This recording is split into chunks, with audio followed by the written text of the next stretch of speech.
네, 오늘 이 시간에 우리 함께 바로 이어서 같이 말씀 보도록 하겠습니다. 네, 오늘 이 아침에 역대기야 말씀 우리 같이 보도록 하겠습니다.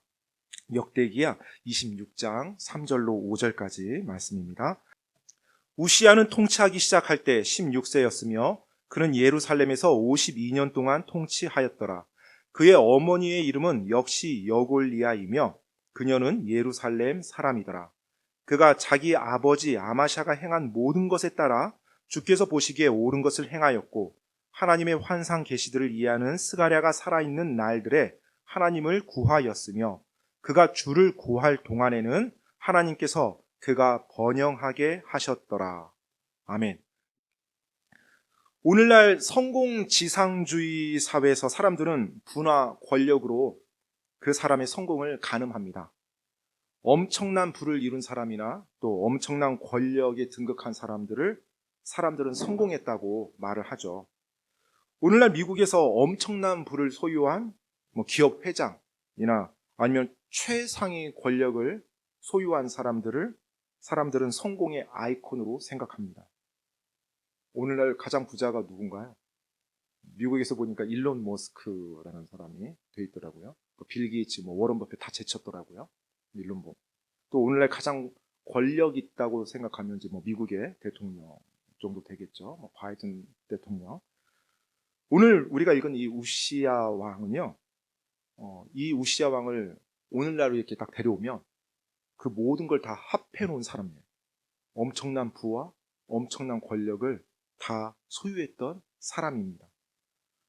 사실 성공의 아이콘으로 많은 사람들의 이 세상에 동경을 받을 만한 인물이에요. 그런데 정작 여러분 우시야 왕에 대한 이야기는 별로 못 들어봤을 겁니다. 다윗 왕, 솔로몬 왕은 우리가 다 알고 있지만 우시야 왕은 그렇게 오늘날 믿는 자들에게 있어도 유명한 어떤 왕으로 인지되어 있지는 않아요. 오늘 우리가 읽은 성경 역대기야 26장을 보면 26장 한 장 전체를 이 우시야 왕에 대해서 할애해서 설명을 해주고 있어요.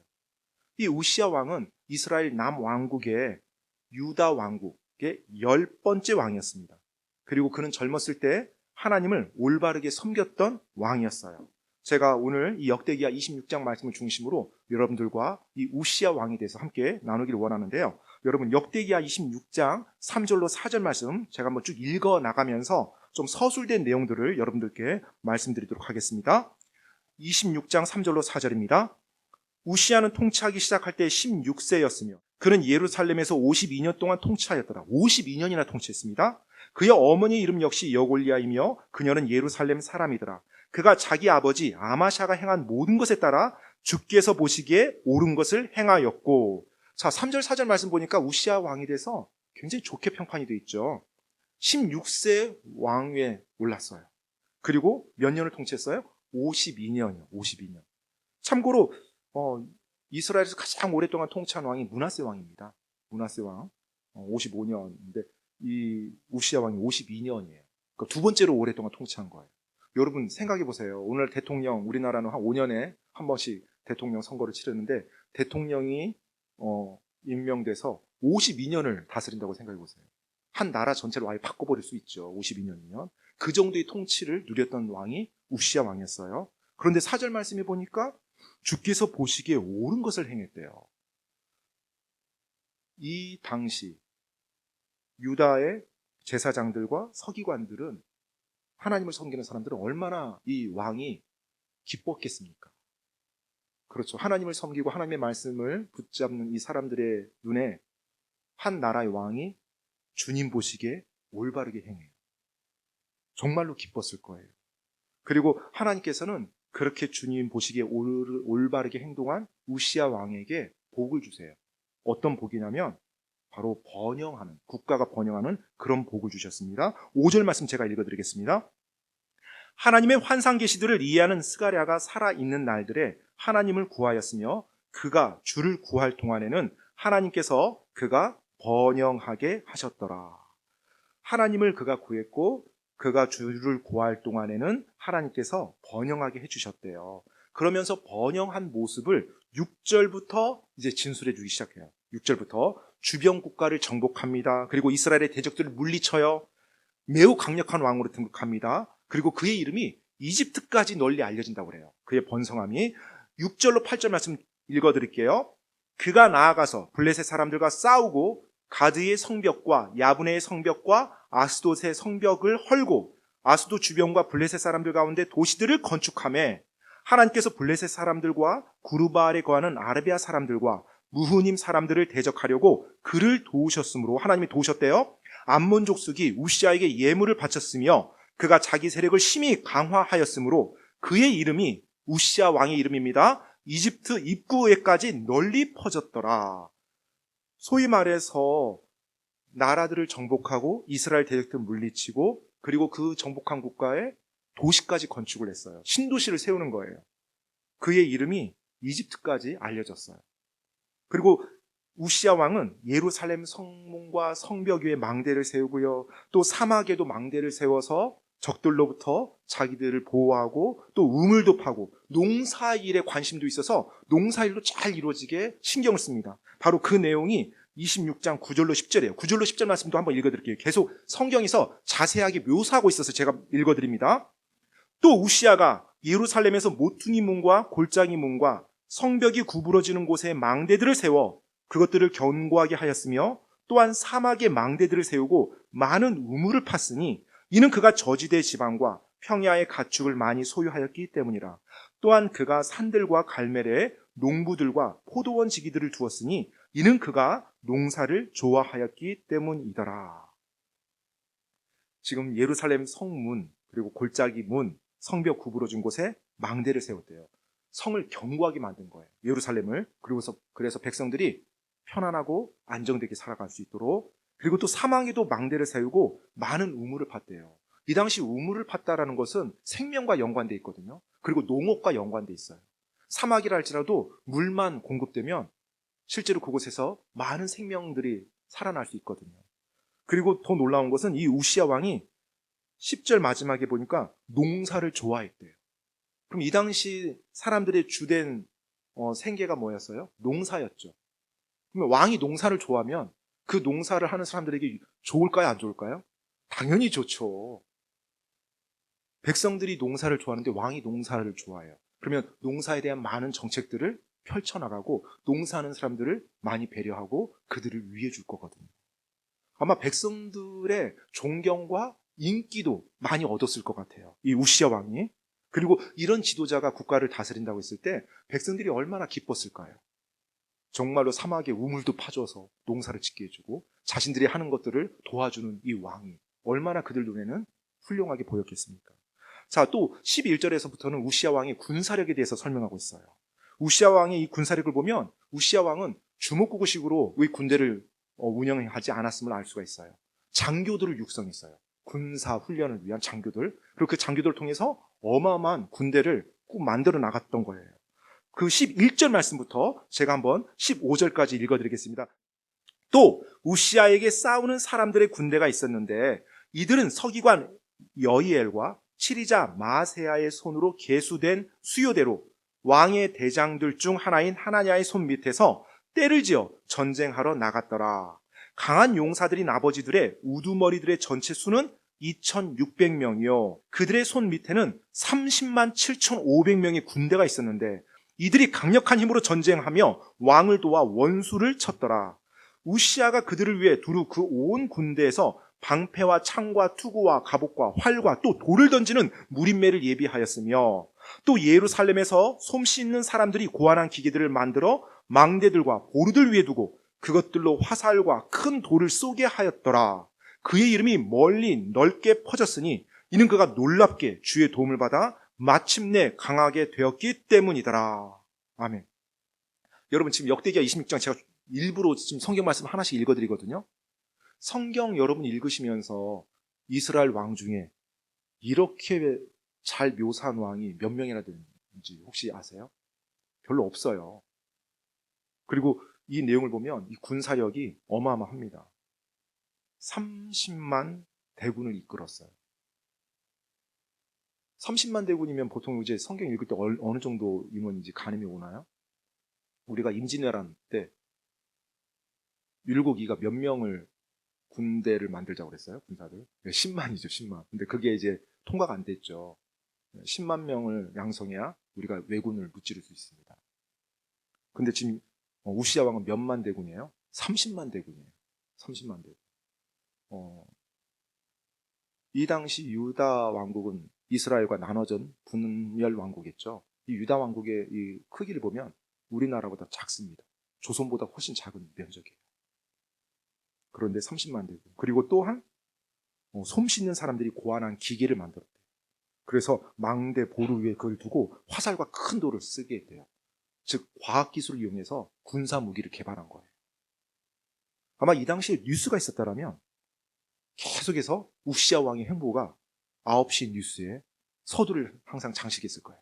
오늘 우시아 왕께서 어느 군대를 방문하사 군사들을 격려하고 장교들에게 뭔가 하사했다든지, 또 오늘 우시아 왕께서 예루살렘 성문에 망대를 건축하는 현장을 방문했다든지, 또 오늘 우시아 왕께서 우리가 정복한 어느 군 도시에 신도시를 개발하고 백성들이 편하게 살 수 있게 해줬다든지, 오늘 우시아 왕께서 농사하는 농민들에게 가서 농어 함께 밭을 매며 또 백성들을 위로해줬다든지, 이걸로 끊임없이 나왔던 왕이에요. 그 정도로 군사, 경제, 복지, 외교 모든 문에서, 모든 분야에서 화려하고 놀랍게, 그리고 백성들을 위해서 수고하며 많은 유익을 끼쳤던 왕이었습니다. 그러니까 이러한 왕이었으니까 백성들의 마음이 얼마나 이 왕이 좋았겠어요. 저는 이 우시아 왕을 읽으면서 가끔 저는 이제 읽을 때 우리나라 역사도 한번 생각해 보거든요. 어떤 왕이 생각났냐면 정조대왕이 생각이 났어요. 정조가 조선시대 중흥기를 이끌었던 이 정조대왕, 실제로 많은 일들을, 개혁적인 일들을 했죠. 그리고 수원에 또 화성도 만들고, 그리고 정조대왕이 우리나라 이끌어 나갈 때 당시 정조대왕을 옆에서 도왔던 훌륭한 지혜자가 있었죠. 참모가 바로 정약용이었죠. 그래서 정약용이 거중기도 만들고 여러 가지 과학기구도 개발해서 만들고 또 농업기술도 개발하고, 한마디로 이 조선의 중흥기를 이끌었다고 하는 놀라운 왕이었어요.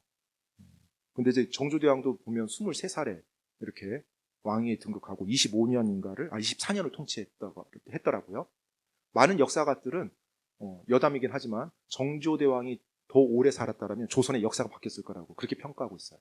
그만큼 개혁적인 정책과 백성들을 잘 돌보는 그런 왕이었다고 평가되고 있거든요. 근데 오늘 우시아 왕을 보니까 2년을 52년을 통치했어요. 그리고 백성들에게 그런 모습을 보였어요. 나라를 부강하게 만들고 백성들이 풍요롭게 살 수 있도록.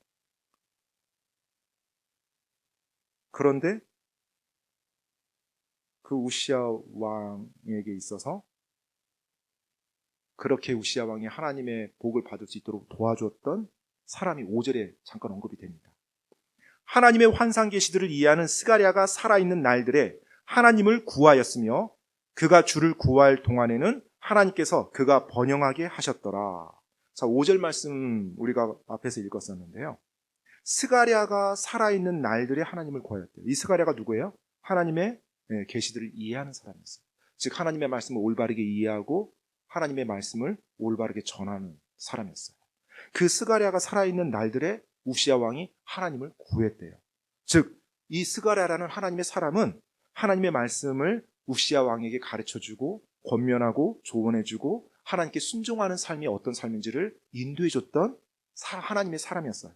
참고로 이 스가랴는 우리 구약 성경의 그 스가랴서를 기록한 스가랴가 아닙니다. 약 연대적으로 따지면 한 200년 그 정도 차이가 나요. 그러니까 다른 사람입니다. 이 하나님의 사람이 살아있는 날에 왕이 하나님을 구하게 한 거예요. 여러분의 삶에 하나님의 말씀으로 인도해 주는 분이 있습니까? 그렇다면 여러분 큰 복입니다. 그 복을 걷어차지 마시기 바랍니다. 하나님의 말씀으로 인도하며 여러분을 위해서 기도해 주는 부모님이 계십니까? 그렇다면 정말 놀라운 복이에요. 하나님의 말씀으로 여러분에게 권면해 주고 때때로 잘못했을 때 진심 어린 조언을 해주는 그런 친구들이 있습니까? 믿음의 형제 자매들이 있습니까? 그렇다면 정말 놀라운 복이에요.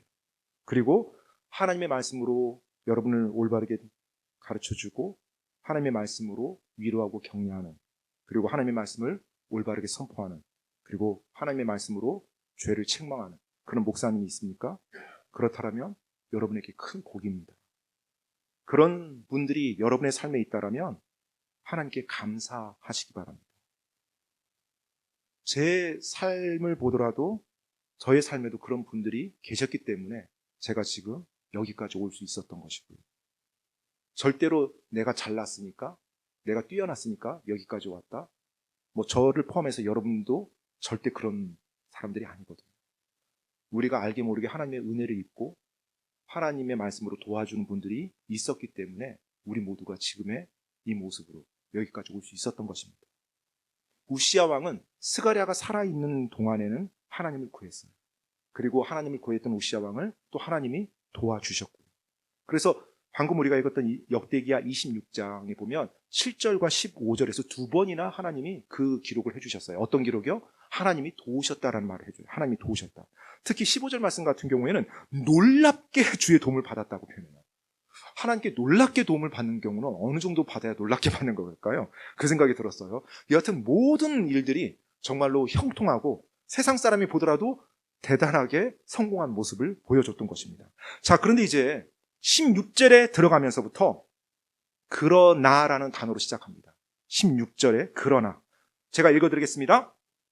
그러나 그는 강하게 되매 그의 마음이 높아져서 그가 파멸에 이르렀으니 이는 그가 주 자기 하나님께 범법하여 주의 성전에 들어가 분향 제단 위에서 분향하려 하였기 때문이더라. 슬프고 안타깝고 두려운 말이 나와요. 그러나 그의 마음이 높아져서 그가 파멸에 이르렀으니 이는 그가 주 자기 하나님께 범법하였다. 우시야 왕은 하나님께서 제사장 외에는 그만 일을 자기가 하려 했던 거예요. 즉 하나님의 분향제단에서 분향을 드리는 일은 제사장 외에는, 즉 아론의 씨 외에는 해서는 안 되는 일이었거든요. 근데 그 일을 우시야 왕이 알면서 지금 행한 것입니다.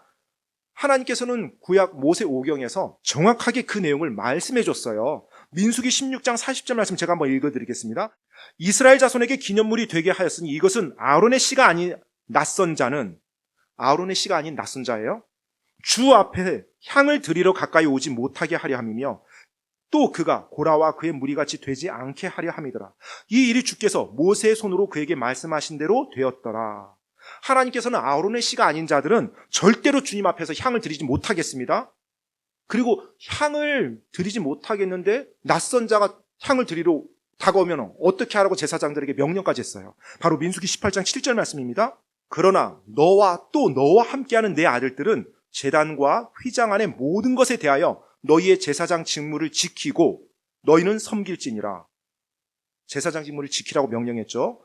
그 다음에 나오는 말이 내가 너희의 제사장 직무를 너희에게 섬김의 선물로 주었으니 가까이 오는 낯선 자는 죽일지니라.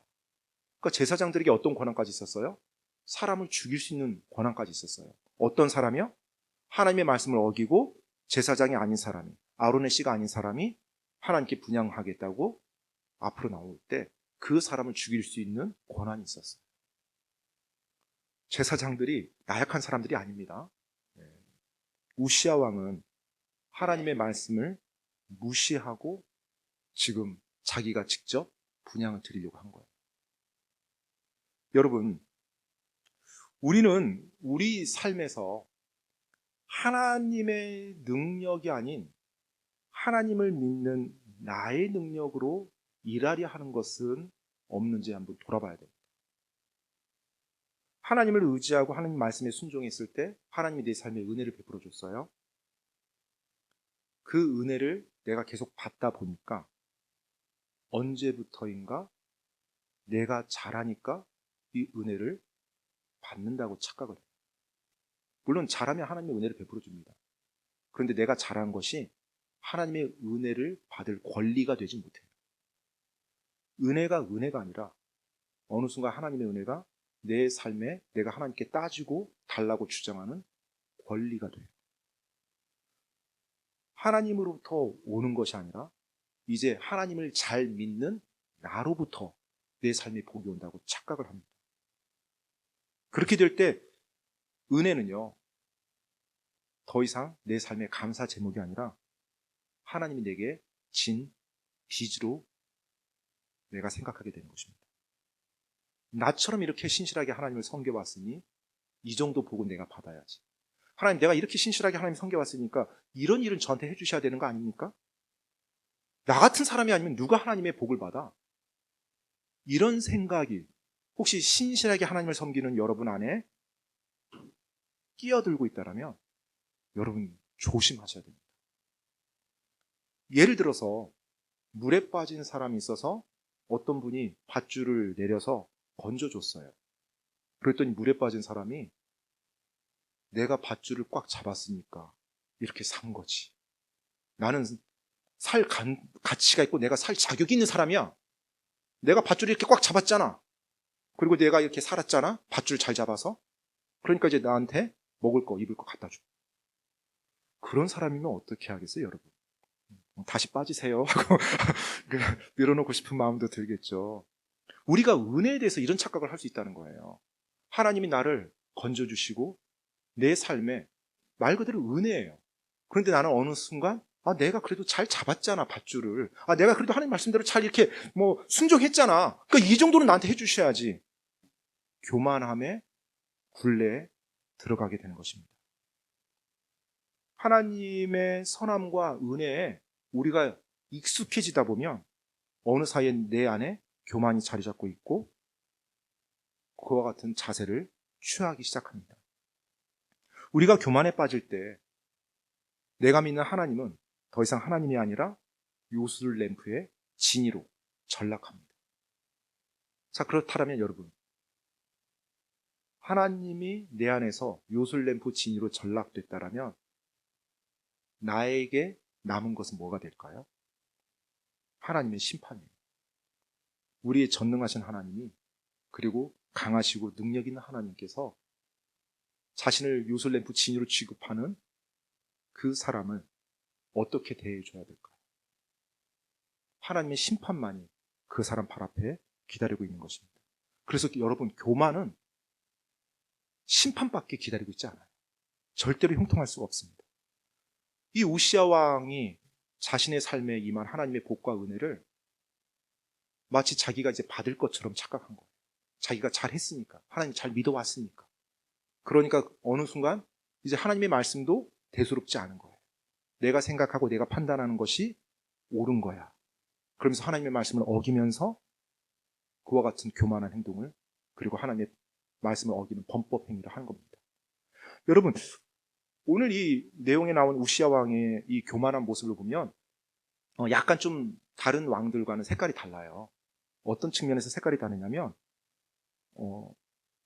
이스라엘이나 유다의 다른 왕들은 하나님 앞에 죄를 범할 때 주로 우상 숭배라든지 아니면 부도덕한 일을 저질렀거든요. 그런데 우시야 왕은요, 지금 여러분 보세요. 부도덕한 일 저질렀어요? 지금 우상 숭배한 거예요? 아니거든요. 하나님 경배하는 거예요. 하나님 경배를 하는데 자기가 하나님께 직접 분향하겠다는 거예요. 그러니까 하나님의 일에 대해서 어떤 모습으로 보여요? 열심 있는 모습으로 보여요. 근데 열심은 있는데 문제는 하나님 방법대로 안 하는 거예요. 하나님께 분향을 드리겠다고 하는 것이 하나님의 방식이 아니라 자기 방식대로 지금 드리고자 하는 겁니다. 그러니까 사람들의 눈에는 우시야 왕이 하나님을 여전히 경배하는 왕으로 보이고요, 심지어 하나님께 열심까지 내는 왕처럼 보여요. 그런데 어떻게 된 거예요? 그 안에서 하나님의 말씀 다 무시해버리는 겁니다. 여러분, 내가 하나님께 경배할 때 하나님의 방식이 아닌 나의 방식으로 경배한다면 그것은 올바른 경배가 아닙니다. 술집에서 내가 술을 마시면서 하나님 경배하면 돼야 안 돼요? 그래도 하나님 경배하는데요? 왜 안 돼요? 하나님 방식이 아니기 때문에 그래요. 경배를 우리가 드린다고 할 때는 그 경배하는 방식이 경배받는 분의 말씀에, 경배받는 분의 방식에 맞아야 됩니다. 경배를 드린다고 하면서 경배하는 사람이 경배 방식을 정해서 내가 이렇게 경배할 테니까 잘 받으세요? 이건 말이 안 되는 거죠. 만약 그렇게 경배를 드린다면 경배의 모습은 취했을지 모르겠지만 그 경배는 교만과 타락을 보여주고 있는 거예요. 우시야 왕이 하나님께 범법하여 성전에 들어가 이제 분향하려고 했을 때 그는 교만한 마음을 그대로 보여준 것이고요. 이제 그 상황에서 제사장 아사랴가 이제 등장을 합니다. 그리고 주의 제사장들을 그 아사랴가 이끌고 와서 우시야 왕을 막습니다. 역대기야 26장 17절 18절 말씀 제가 읽어드리도록 하겠습니다.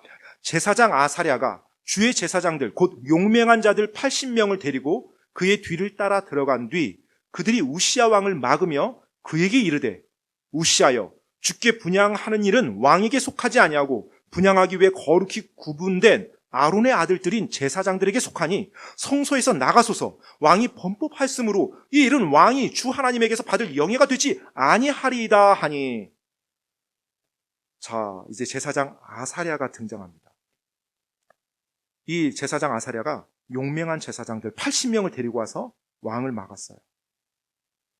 사실 교만한 사람을 대면하는 것에도 큰 용기가 필요합니다. 그런 경험 해보신 적 있나요? 교만해요, 정말.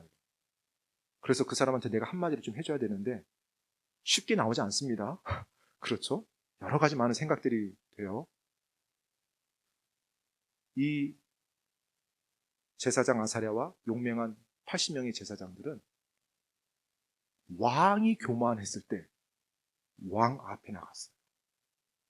이들의 용기가 어디서 나왔을까요? 사실 이들은 지금 자신들의 생명을 잃어버릴 수도 있거든요. 왕 앞에서 왕의 길을 막았기 때문에. 그럼에도 불구하고 자기 목숨을 걸고 그 왕을 막았던 거예요. 교만 가운데 죄를 범하는 그 왕을 막았던 거예요. 이 용기가 어디에서 나왔을까요? 바로 하나님을 두려워하는 마음에서 나왔어요. 왕이 두렵죠. 모든 권력을 가지고 휘두르는 왕이니까. 그런데 그 왕보다 하늘의 하나님이 더 두려웠던 거예요. 이 제사장들에게 있어서. 왕이 이 땅에서 자신들에게 할 수 있는 건 뭐예요?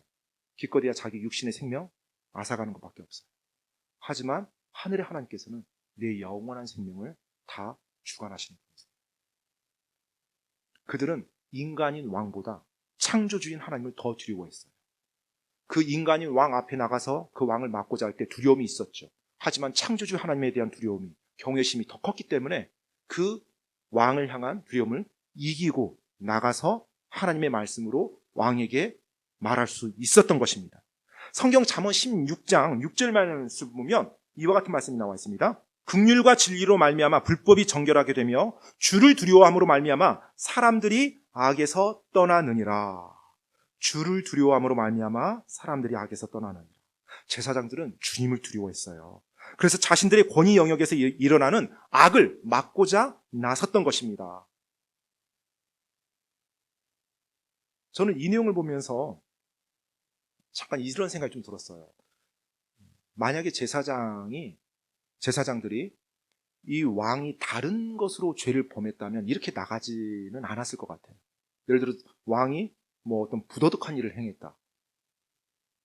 뭐 다윗처럼 뭐 간음을 저질렀다. 이랬으면 제사장들이 이렇게 나가지는 않았을 것 같아요.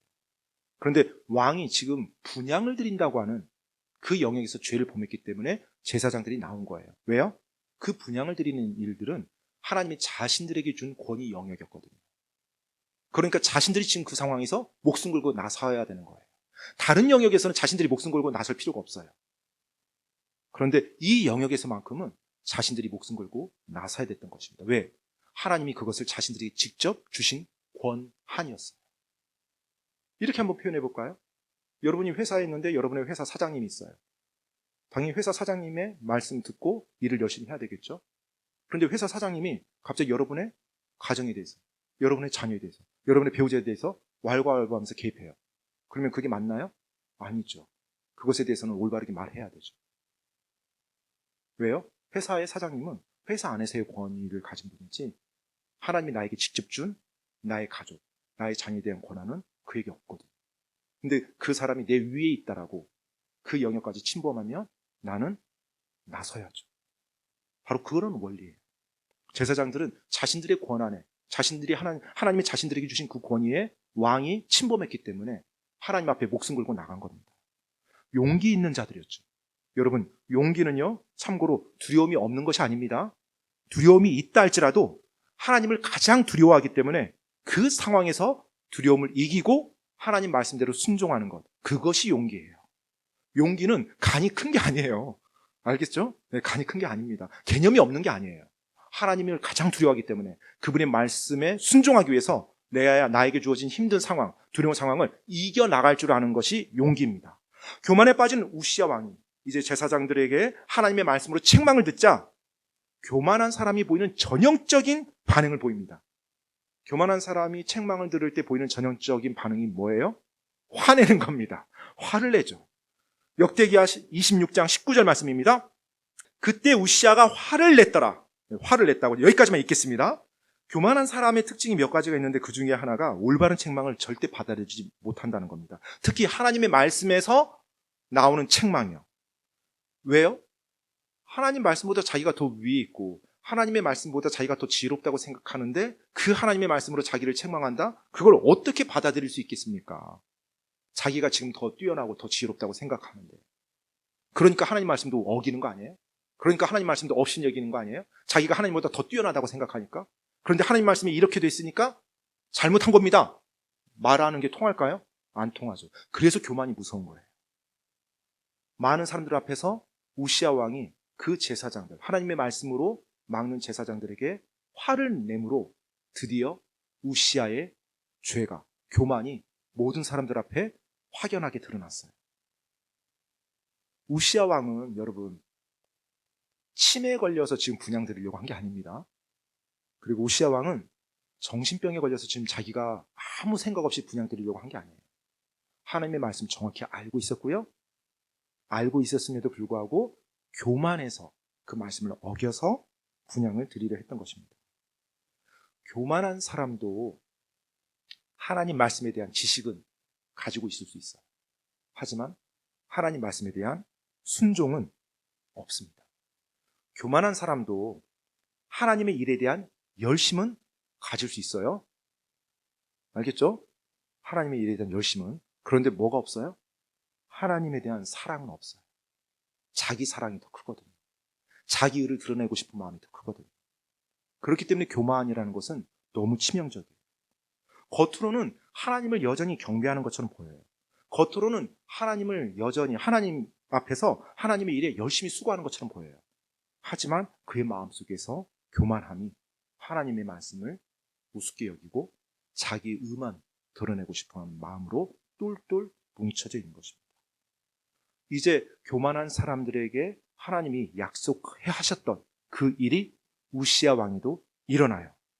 바로 하나님의 심판입니다.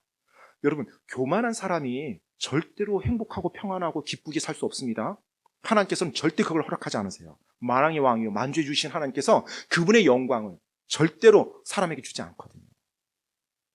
하나님의 심판이 우시야 왕 앞에서 그 현장에서 이제 바로 일어납니다. 방금 우리가 읽었던 19절 말씀 제가 다시 한번 읽어드리도록 하겠습니다. 그때 우시야가 화를 냈더라. 그가 분향하려고 손에 향루를 들고 있었는데 그가 제사장들에게 화를 낼 때 분향제단 옆에서 주의 집에 있는 제사장들 앞에서 그의 이마에 나병이 솟았더라.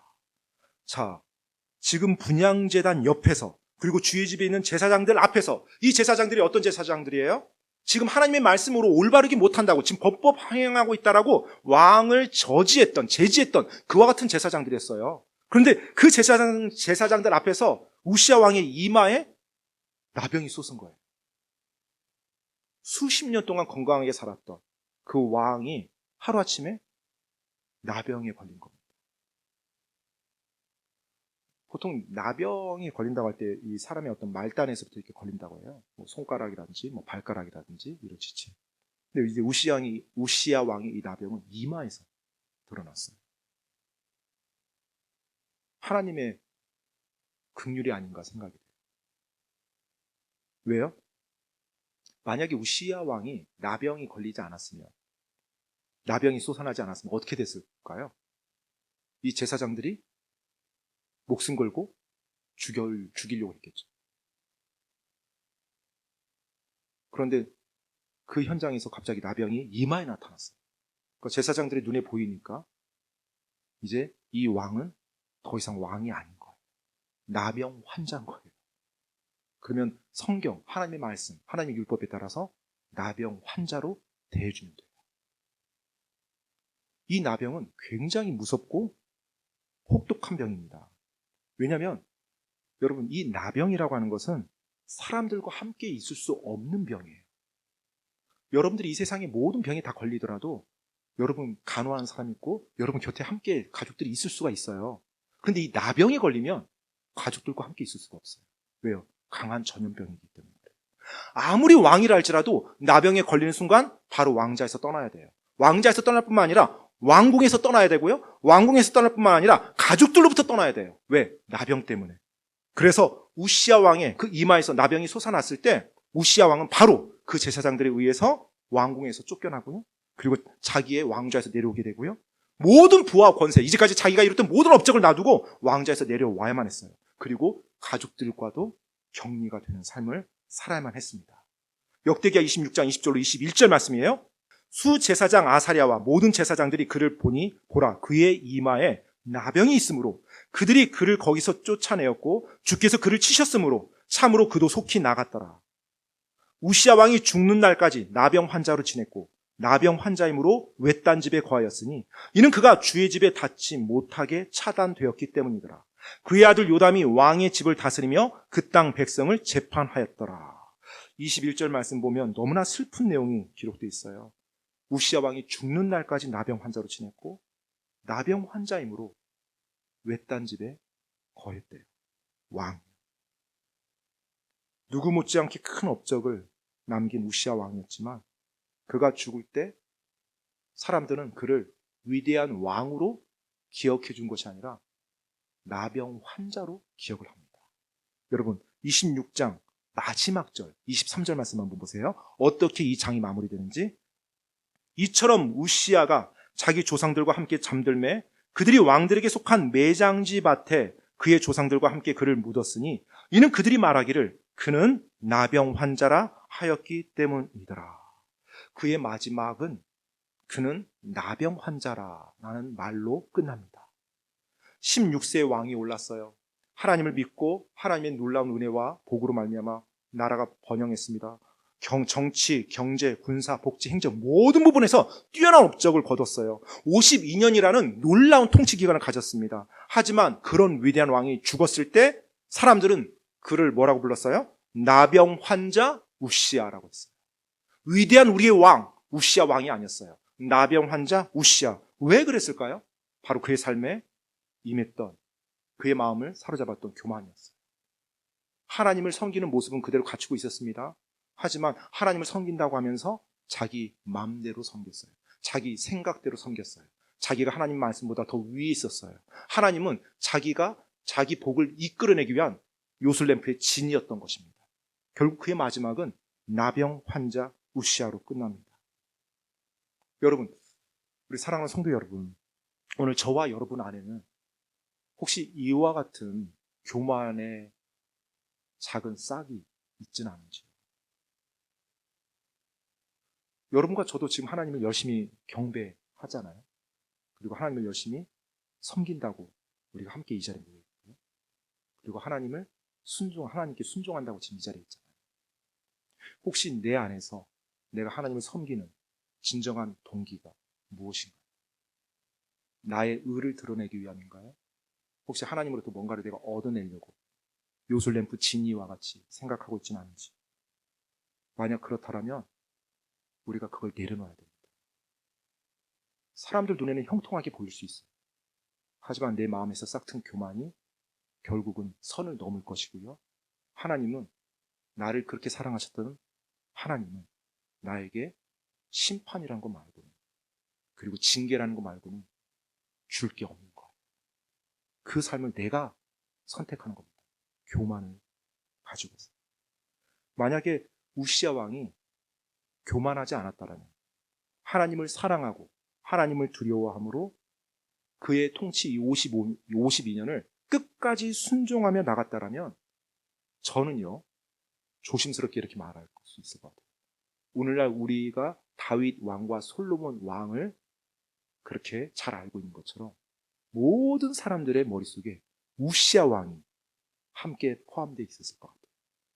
이스라엘 왕 우시야 왕이지. 정말로 훌륭했던 왕. 하나님을 끝까지 잘 섬겼던 왕. 나라를 번영하게 했던 왕. 하나님이 놀라운 복을 줬던 왕. 아마 성경에도 그 왕에 대한 기록이 훨씬 더 하나님이 많이 남겨두지 않았을까. 하지만 그 놀라운 업적과 놀라운 일에도 불구하고 그의 교만으로 모든 것이 다 무너져 버렸어요. 사랑하는 성도 여러분, 하나님 말씀에 순종하며 하루하루를 살아가고 있는지, 겸손함으로 하루하루를 살아가고 있는지, 혹시 나는 교만하다라고 생각하시는 분 계십니까? 절대 없습니다. 교만한 사람도 자기가 교만하다라고 말 안 해요. 그러면 내가 교만하다는 걸 어떻게 할 수 있을까요? 아니면 내 마음에 교만이 싹튼다는 걸 어떻게 할 수 있을까요? 사실 굉장히 어려운 질문이에요. 만약에 그것을 사람들이 쉽게 이렇게 인지한다라면 이런 어리석은 죄를 짓지 않죠. 그래서 제가 여러분들께 오늘 말씀을 마무리하면서 간접적인 진단 방법을 말씀드릴게요. 간접적인. 여러분 안에 이것이 있는지만 보세요. 그러면 안전합니다. 내 안에 하나님을 향한 감사가 있는지. 감사가. 그리고 내 안에 하나님을 향한 사랑이 있는지. 사랑이. 그리고 내 안에 하나님을 향한 두려움, 경외심이 있는지. 이 세 가지만 내 안에 계속 머물러 있다라면 일단 안전해요. 교만한 사람이 될 때 내 안에 감사가 없어집니다. 내 안에 하나님을 향한 사랑이 없어져. 그리고 내 안에서 하나님이 두렵지가 않아요. 나는 잘 될 사람이야. 나는 무조건 형통해야 돼. 아니요. 나는 지옥 불호수에 갈 수밖에 없는 사람이었어. 그 비참하고 한없이 나약한 나를 하나님이 살려주신 거예요. 어쩌면 내가 하나님을 믿고 예수님을 믿고 생명의 호흡을 하며 지금 살아가고 있는 이 순간도 하나님의 은혜로 말미암아서 그럴 수 있습니다. 내 안에 감사와 사랑과 두려움이 있는지요? 저는 오늘 이 자리에 계신 모든 분들이 여러분의 인생이 끝났을 때 저 하늘에서 여러분을 부를 때 나병 환자 우시야, 나병 환자, 그 다음에 여러분의 이름, 제 이름이 언급되지 않았으면 좋겠어요. 그 어느 누구도 영적 나병에 걸려서 우리의 삶을 하나님 앞에서 무가치하게, 더 나아가서 하나님 앞에서 정말로 무례하게 그런 삶을 살다 하나님께 가지 않았으면 좋겠습니다. 하나님께서 여러분 오늘 마음속에 주신 말씀이 있다라면, 또 깨닫게 주신 내용들이 있다라면 오늘 시간 하나님 앞에서 여러분 올바르게 가져가는 귀한 시간 되기 바랍니다. 기도하겠습니다.